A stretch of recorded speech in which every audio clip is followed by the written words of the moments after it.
So good evening all. Today we will see about data collection. Before we proceed with data collection, what is data?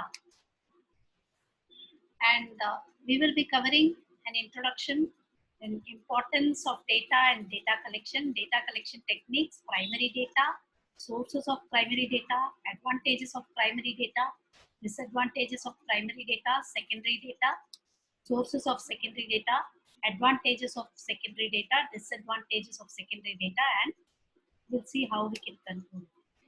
See, when I say data talks about values of that quantity represented in together in a set.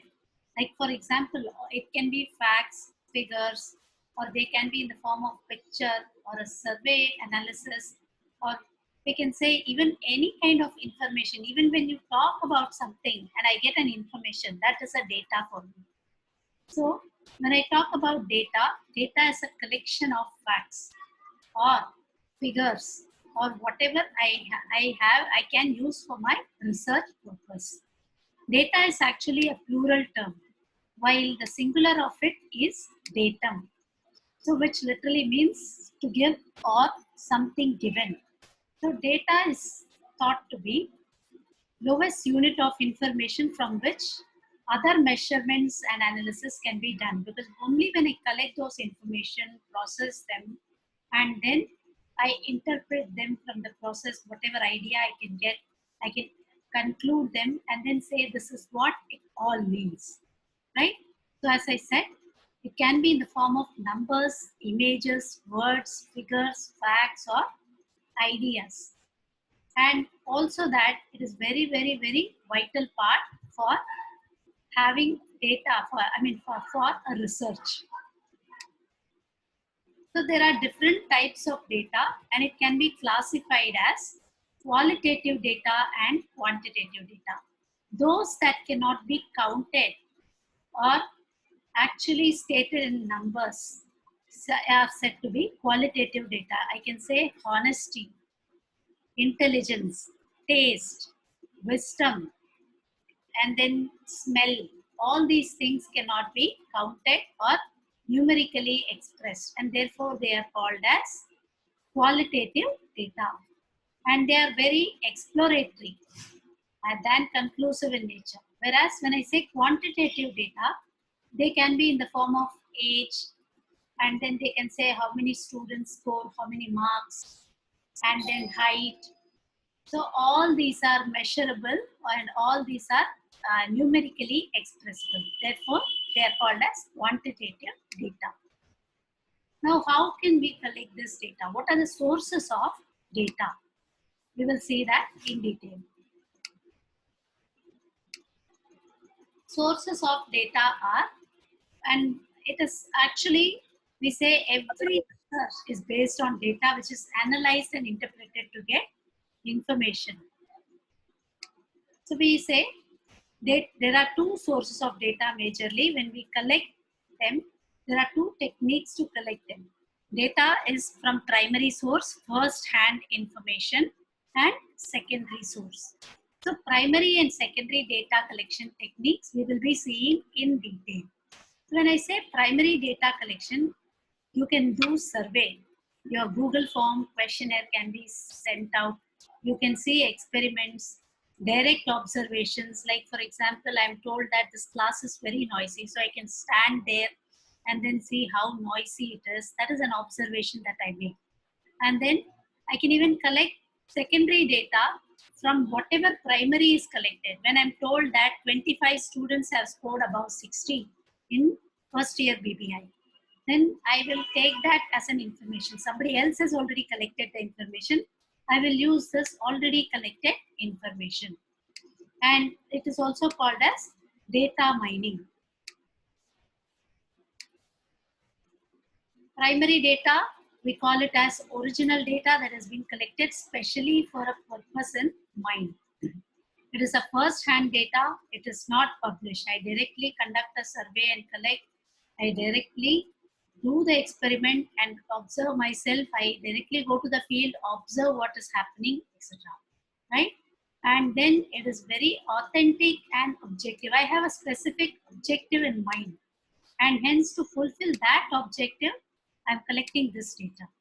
It is also authentic in the sense very trustworthy, reliable. You can judge. I mean, I have an objective, so I will collect, and whatever is true only I will record. And it has a greater validity because I have not altered anything. I've recorded as what I have seen or observed or responded by my respondent. Now there are different techniques, and each and every technique I will be explaining it in the next class to you. But let us have an overview of all these techniques so that we have an idea. Primary sources, we have survey. Survey is very, very common in social sciences, marketing, management, and psychology. And to some extent, surveys are conducted in different methods. We will see what are the methods. Survey in the sense you are questioning people, interviewing people, etc. Right? So questionnaire is one method. Questionnaire is the most commonly used method in survey. Questionnaire has a list of questions, open-ended or closed-ended. Open-ended means when you have questions that will record your views and opinions. And then, I'm sorry, closed-ended questions are those wherein you ask yes, no, and you have a specific response, your age group. Closed-ended questions. Open-ended questions are you give a chance for the respondents to respond about their views, about their ideas, etc. Like for example, I will say, I like Domino's pizza because. So I will be allowed to give my views. It's an open-ended question. Supposing there is a question on, say, education level, UG, PG, 10, class 12, etc. Right? I just have to pick what pertains to me. So that's a closed-ended question. And questionnaire can be conducted or questions can be asked. And you can put a tick here through telephone, mail, or you can even send it through Google form. And then you can have in a public area, you can be asking them. And if you have seen in malls also, people go around with questionnaire asking questions, right? You can email questionnaires to people, etc. And then when you talk about interview is basically face to face. So when I ask questions, questionnaire में क्या रहता है? Difference between questionnaire and interview is that in a questionnaire, you are having predefined questions, you are sending it to them and you're asking them to record. But then in interview, you will be recording their responses. So it is called as an interview schedule. Questionnaire, the respondents fill. Whereas interview, you are filling it for them. It's face to face. It is a little slow and expensive because you will have to meet the people and ask, right? That is what is called as interview. And then it's also in-depth questioning, and they have a follow-up question. Collection is survey in primary source, wherein we collect data for social sciences, marketing, etc. And under that, you have in survey method, you have questionnaire method and interview method as very, very important ones. In questionnaire, what happens is you frame questions, right? The questions could be open-ended or closed-ended. When I say open-ended, you are allowing the users to express their ideas also. I gave you an example saying, I like Domino's pizzas because, and then the respondent fills in whatever he feels is right or wrong.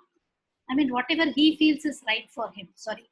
Yeah, and when it comes to closed-ended questions, you have a pre-specified response. Age, say I will give it as 20 to 40, 40 to 60, 60 to 80. So wherever my age category comes, I will put a tick. It is predefined. It's called closed-ended question. And questionnaires are generally sent. You prepare the questionnaire and then you send it to people, right? And they are, you send it to people by even newspapers carry them. Newspaper wale ke saath you can just attach the questionnaire and send it. He delivers it to every house. You email the questionnaire. You can even hire people and ask over the phone, etc. Right? And but then when it comes to an interview schedule, the researcher personally interviews, face-to-face interview, and records the respondent's response. The difference is questionnaire is sent and it is filled by the respondent, except in the case of telephone questionnaire. That also we call it as interview, though we classify it here, right? Telephonic interview we call it. So if it is a questionnaire, it is filled in by the respondent. If it is going to be interview schedule, it is going to be the researcher sits and face-to-face interview is happening. He is going to fill in for the respondent. It is slow because you are meeting everybody. You will have to sit, ask the questions, etc. It is also expensive because people will have to be physically met. Whereas in the case of questionnaire, you are just, giving it to people and allowing them to circulate. Later on, after the responses are recorded, you are collecting them, right? And again, what happens is it is away from their regular job. I may hire somebody to collect data for me and ask them to interview people, right? Supposing I am doing a research and I feel I can pay students who are working. I will ask them, can you collect 20, can you get this 20 interview schedule for me? And I want them to be, you need to personally visit 20 people, ask these questions and fill it up for me. So I will pay you for this. So it is away from their regular job, right? And also as a researcher, I will have to pay for it, right? And again, what happens is sometimes people may not respond appropriately. And again, in-depth question is allowed. See, people will ask you, "Mujhe ye question samajh mein nahi aaya, can you explain it?" Right? So you will have to sit and explain it to them. That is what is called as interview schedule, wherein you are interviewing them, making them understand the question, making them understand the context, and recording their responses. Whereas in the case of questionnaire, whether they understand, they don't understand, they are going to be responding to your questionnaire. And observations again can be done while letting the observing person. Like for example, I am observing the behavior of say 10-year-old children and how they learn, right? So I am going to observe, I am going to record my observations, right? Say for one entire academic year, I need to observe about 15 students are given to me.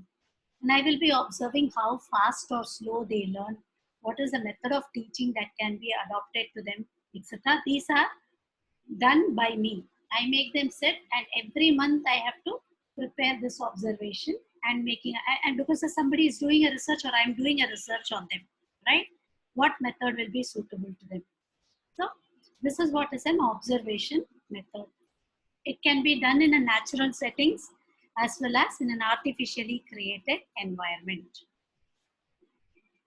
Like you set up an environment for the children to learn and then create an atmosphere where they will be motivated to learn and then do it. Or you can see naturally as to how they observe different things, like you can take them to a zoo, you can take them to a park, see what all they observe and learn. These observations can be done. Or you can make them sit with their books, or you can observe them while they are studying, which is natural. While they are studying, as a part of their routine, you observe what they study, what they are learning, how they are learning, etc. Now, what are the advantages of primary data? So when I say primary data, interpretation is better. Data interpretation is better because I am able to study what I wanted to study and I am able to interpret the data the way I get it. Interpret means whatever I have collected, I am able to express it in my own words. Like for example, students of this age group learn slowly for the first 1 month, and then they are able to articulate whatever they learn at least after 2-3 months. All these were my observations. So I'm able to interpret it better because I have been observing, I have been seeing the data, processing the data. And targeted issues are addressed. Whatever issue I wanted to find out what are the things that they learn easily. They learn number tricks very easily. They're good at maths if they are taught properly, and words they take a little time. That's my interpretation. If I wanted to learn that, I will interpret that as per that. And any information, I would definitely collect it the way I want, and I will efficiently spend for the information that I want. I may hire people to observe, I may have people to interview, and then I will spend for it. And the data is decent enough because whatever I need is collected. In case I fall short of data, I would again go and collect. And all the research issues are addressed. I would not, in case I don't want to learn about something, how long they take to come to the class, how long they take to go back, etc. I don't want all those things. So I will avoid those and collect only that I need. So whatever research specific issues, unwanted things, expensive, all these things can be addressed, and also greater control over the data I have, because I know what I'm collecting. I will interpret it the way I get the findings, and mostly bias will be avoided because I need it for a specific purpose, right? And you may leave this off here. But when you talk about disadvantages, it is very, very costly because I have to personally spend a lot. In case I'm hiring people to observe, in case I'm hiring people to interview people, I will have to spend a lot, high amount of cost involved. And then it is very time consuming. I have to sit, see what is happening, and then how it works. Like if I said 1 month, I will be observing too much on them, right? Again, it is very, very time consuming. All the observations will have to be recorded. Sometimes feedbacks will be inaccurate. If it is inaccurate, it depends upon the respondent also.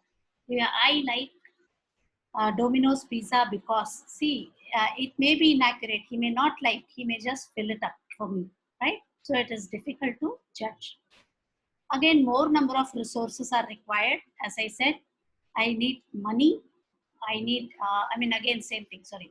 I need money. I need people to travel. And then I need time. All these are resources. It costs me in terms of resources. I will take this duplication out for you.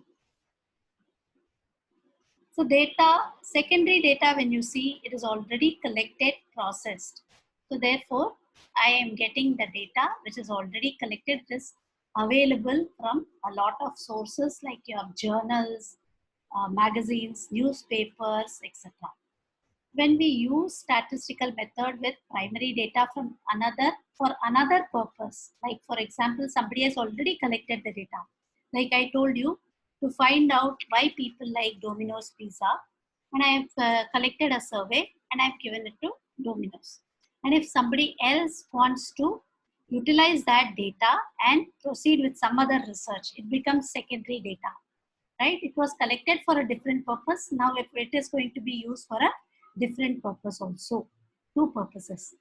And again, what happens is secondary data sources are review of literature. I told you that is another very, very important source which we have already studied.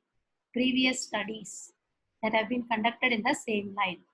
Industry surveys, compilation, computerized databases, information systems like computerized and mathematical models of environmental process. Like for example, when I say computerized databases, you can even talk about like if bank wants to give a loan to somebody, right?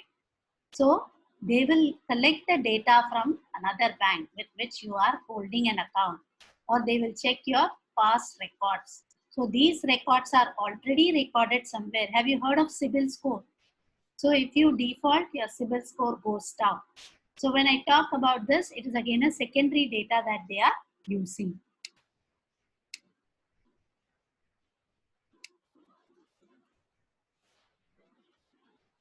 See, as I said, secondary data sources are published printed sources like books, periodicals, journals, and then you have your newspapers, etc. Right? Published electronic sources are You have e-library, Shodh Ganga, all these things where research is already done and then published. And apart from that, there are various journals that also gives where you can get data also, and then you can get websites from which you can get data, web blogs. If you want to know about India's foreign direct investment, you can go to dipp.nic.in. That's a website that from where you can get all the data about FDI, right? Now, advantages of secondary data, it is very inexpensive. You can sit before the computer, access it. You can read through the journals, you can get it. And then it is easily accessible. Today, all the websites are transparent. All these institutions are transparent. They publish everything and it is immediately available. The moment you click that particular year, you can get it easily.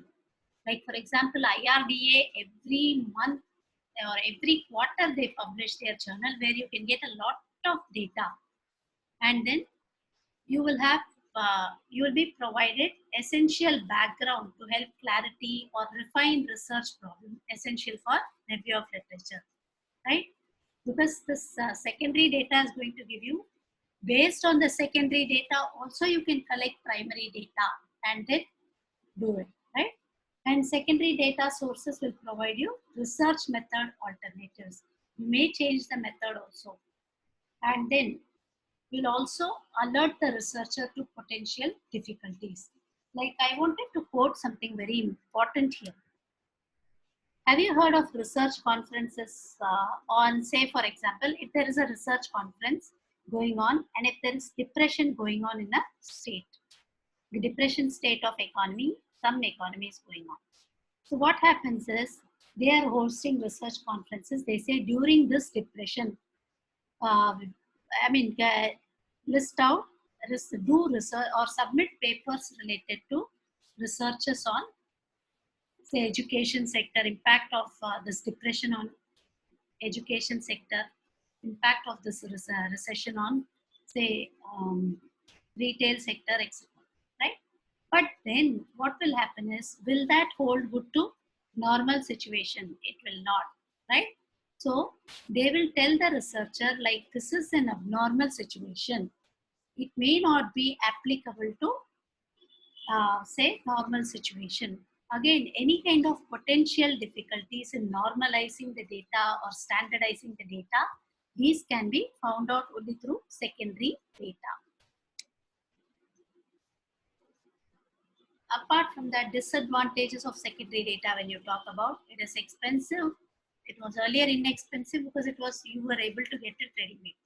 But if it is expensive because at times you need to get paid data, which is very, very expensive, right?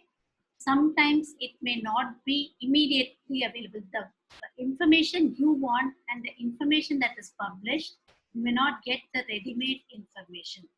So you need to define the problem, which takes a long time. You need to find out the sampling frame and method of analysis. Also that some websites keep it very confidential. Government websites, credit rating websites, all these are very, very confidential. You cannot access them. And at times, incomplete information. Like for example, I may require gender-wise, impact of this COVID-19 or see gender-wise impact of, say, some particular this thing, education in a particular rural village, but I get only overall impact. So again, it is an incomplete information that is published. Primary research actually entails the use of immediate data. The moment you collect, you are going to use it and research it. And there are various popular ways to collect primary data, right? Any kind of surveys, interviews, and focus group, which shows the direct relationship between potential customers and companies. But secondary data is a means to reprocess and reuse the collected information. So whenever you want to do a better research, you always supplement primary data you collect with a little bit of secondary data, or if you're collecting secondary data, a little bit addition to primary to it, adding primary data would be a little beneficial to you. Are you clear about this?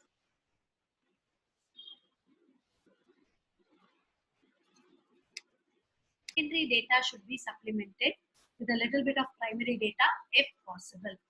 But then now we will see in detail as to different methods of data collection of primary and secondary, and we will see the merits and demerits of each.